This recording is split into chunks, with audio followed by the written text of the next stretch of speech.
Hey, what is going on, guys? Jay here from Maji and Jay. Today checking out here the brand new LG G7 ThinQ from T-Mobile, and I've been using it now for the past couple of days. I will have to guess around 4 or 5 days. And after doing so, I decided that the LG G7 is more of a phone for myself based on my opinions and based on the features that it has that I happen to use more than I do with the Samsung Galaxy S9 Plus. So please guys, before you comment below with hatred, just try to keep it friendly. It doesn't mean that I'm a Samsung fan and it doesn't mean that I'm an LG fan. It just means that the LG in this particular case has better features that I find to be better for myself than the Samsung Galaxy S9 Plus. Again, let's keep it friendly. So anyways, getting a look here at the box, we can tell that this is the T-Mobile version once again. And the box may be different from the international model or any other carrier out there like AT&T, Verizon. They sometimes change and that's normal. So this one here comes with the Snapdragon 845, exactly the same as the S9 Plus. It has the Adreno 630. It comes with 4 GB of RAM. Now the Samsung Galaxy S9 Plus does come with 6 GB of RAM, so that's a big difference right there. We have 64 GB of internal storage on both, and this one also has dual cameras with optical image stabilization. One is a wide angle camera, and the other one is just a standard camera with AI technology, and we have an 8 megapixel front facing camera. So again, the cameras are very competitive in these two devices, and we have seen many videos out there about this subject. So now let's go ahead and jump here quickly into the unboxing of this device. So inside here we have a cleaning cloth, very useful. Then we have the amazing LG G7, and this one comes with a 6.1 inch display. It has a resolution, I believe, of 1440 by 3120, and it has the 19:9 ratio as well. The only little bad news about it is that it is an LCD panel, and it doesn't have the OLED technology that we see here on the Samsung Galaxy S9 Plus. Now, something I do like, and which again is one of the, we can call it the first reason I decided to switch, is because, well, I kind of, got tired a little bit of the curved display after a while. I mean, when you see a flat screen, it's definitely a different feeling. And that also it has the notch. Yes guys, even though it may sound weird, I like the notch. I remember it from the iPhone 10 and I did miss it, and now having it here on the LG G7, that kind of made me move towards this device when it comes to the display. But now the OLED screen here does have better colors in my opinion. I mean, it is just refreshing for the eye, something that we will not see on the LG G7 so much. But this one is definitely brighter in the sunlight, so for that reason, again, me working for the post office, I find this one to be a lot more useful, at least for now on the display side. So the battery, this one has a 3000 milliamp battery. The S9 has a 3500 milliamp battery. So on that side, I sacrificed it a little bit. Now the battery, after using it for a couple of days, is not so bad. So I don't have a lot to complain on here, guys. So let me go ahead and get started here. And on the top here of the display on the middle side, we have some sensors like the proximity sensor, the light sensor. We have the 8 megapixel sensor. We also have notification LED and also the ear speaker, all located right here on the middle side, which is really cool. And we can see how it is almost all display. We just have a small chin here on the bottom side and some bezels, tiny bezels on the side of the phone and on the top as well. On the left hand side of the device, we have the volume rockers up and down with the dedicated Google key, and this is the second reason as to why I decided to switch. As we know, guys, the Samsung Galaxy S9 Plus has the Bixby button right here, and we cannot remap it for anything else. It is only for Bixby. The same here with the LG G7, but I think I like Google much better than Bixby. That's just my like. I barely use Bixby. I use Google for everything. So having this dedicated button here for Google definitely make me make the switch as well. So again, that's another reason. So far we have 2 reasons. And then here, let me go ahead and show you the phone already booted up, and as you guys can tell, the colors are very nice.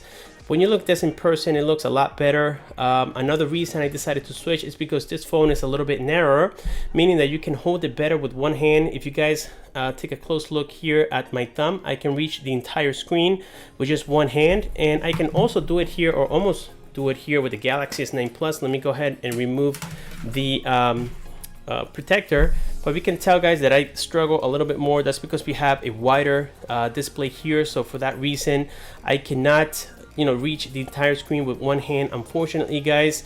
And here I was looking into all the specifics and doing the comparisons and everything, and so far the only thing that I'm sacrificing again It is the battery, which is 3000 milliamps, and I'm also sacrificing the RAM. This one only has 4 gigabytes of RAM. The Galaxy S9 Plus has 6, like I mentioned before. So yes, this one is a little bit harder to hold, in the hand, at least with one hand. So that was another reason as to why I decided to switch here to the LG G7.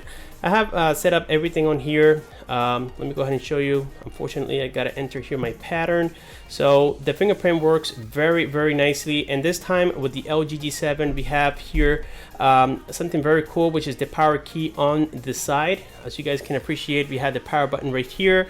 On the bottom, the headphone jack now has the hi-fi technology for audio. So it is going to be way better than on the Samsung Galaxy S9 Plus, which is another reason I make the switch. And here we have the USB Type-C, the main microphone, and the loudspeaker, guys, which now has a technology where on the back it feels like it's vibrating, and it gives you a better bass experience when it comes to the audio. And this thing is super loud. I'm talking about the loudest speaker that I have heard in all the time that I've been using cell phones. This one is definitely the loudest, at least from my experience using the LG G7. So on the back side here is what we have the dual cameras. Again, one is a wide angle lens with optical image stabilization. We have the regular lens right here on top, together with a laser focus. We have the LED flash, the fingerprint scanner, and on the back here we have some more information. Let me go ahead and remove this for you guys. There we go. Let's go ahead and remove here the IMEI information and stuff, which I can care less about. So as you guys can tell here, I got the silver model, which looks very nice. On the top here we have the SIM tray with a secondary microphone. And here, let's go ahead and take a look at the operating system. It is running on the Android Oreo 8.0, and to prove it, let's go here into About Device, guys. This is just a recap because I'm pretty sure that by now you know exactly all the specifications of this device. So here we can see the Android version 8.0. We don't get anything like Peppermint yet. We don't have it on the Samsung Galaxy S9 Plus either. And of course, I conducted my own benchmarks here, even though a lot of people don't use them anymore. And actually, we don't really need to, because when you have the Snapdragon 845, we know it's going to perform well. So having the Antutu benchmark completed is not needed, but I just do it for those who are curious. And here we can see I got 220,000. It fluctuates sometimes between 10 and 15,000. So it is a very similar score to what I get here with the Samsung Galaxy S9 Plus. Now keep in mind, guys, that this right here, if you don't like the notch, this is a secondary display. You can fix that by going here into settings.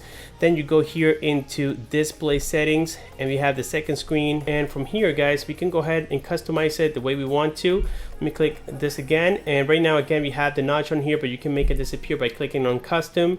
And if you guys want to make this colorful for the secondary display, you can do so as well. You can customize it the way you want to. In my case, I like it with a notch, so I'm gonna leave it at that. So going back here, we can see, guys, we have just a whole bunch of settings. We have a whole bunch of customization, and I do like here the way they have distributed. I like it to be divided this way: network, sound, display, general, instead of having everything in one single screen. So far, guys, you have heard about at least 4 reasons as to why I prefer this device. First of all, it has to do because of the display. Second, we got here the dedicated Google button. We have the hi-fi audio. It comes with a flat screen. It's a lot easier to view for me. So the camera is also amazing. I made a little comparison here, nothing crazy, but I made a little comparison so that way you guys can see that both of them have amazing cameras when it comes to the rear facing camera. This one has a variable aperture, but I happen to use it very little since I don't shoot pictures at night that often. So for that reason, guys, I don't find it necessary to have the variable aperture here on the back side. But if it is for you, then it is obvious to say that, well, this is going to be a much better phone for you. And overall, the camera, guys, I can't lie to you. I mean, I'm not going to sugarcoat this phone entirely, but the camera on the Galaxy S9 Plus, it is slightly better. If you are I would say professional shooter, or a person that has to have the best image possible in the market, then definitely this is going to be a better camera, slightly, not by much, when it comes to low light conditions. And it's just going to do an overall better job with the focus, the just the white balance, the saturation, the colors. Everything's going to look a lot better here on the Samsung Galaxy S9 Plus than it will on the LG G7. So other than that, guys, I think that these two phones are very similar when it comes to performance. So I think that now we have here completed, well, at least the hands-on, but we never finished all the unboxing entirely. I do apologize, guys. I just got too excited here about the LG G7. So inside we're just going to have some booklets from T-Mobile, which is quite thick. We have the SIM card, we have the fast charger, okay, and finally the USB Type-C port, or I'm sorry, the USB Type-C wire right here, and that's all we get inside of the box. So now, guys, with this being said, I think I have completed the unboxing and the hands-on of the LG G7. Let me know in the comment section below what you think about this particular device versus the Samsung Galaxy S9 Plus. Please, guys, keep it friendly. And just to make it fun, let me know why I should switch back to the Samsung Galaxy S9 Plus. Give me concrete reasons, and just let's have fun on the comment section below, and I will respond as much as I can. With this being said, guys, thank you so much for watching. Subscribe for more, and I'll see you on my next one.